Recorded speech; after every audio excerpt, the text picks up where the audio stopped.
রহমানির রহিম। ত্রয়োদশ জাতীয় সংসদে নবনির্বাচিত মাননীয় সদস্য, আসসালামু আলাইকুম। আপনাকে আন্তরিক অভিনন্দন। এখন আপনাকে শপথ বাক্য পাঠ করানো হবে। দাঁড়িয়ে শপথ পাঠ করার জন্য আপনাকে অনুরোধ করছি। আমি সংসদ সদস্য নির্বাচিত হইয়া সশ্রদ্ধ চিত্তে শপথ বা দৃঢ়ভাবে ঘোষণা করিতেছি যে আমি যে কর্তব্যভার গ্রহণ করিতে যাইতেছি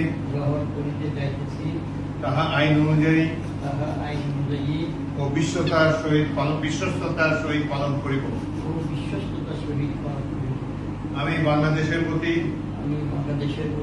অকৃত্রিম বিশ্বাস ও আনুগত্য পোষণ করিব এবং সংসদ সদস্য রূপে আমার কর্তব্য পালনকে ব্যক্তিগত স্বার্থের দ্বারা প্রভাবিত হইতে দিব না। ধন্যবাদ।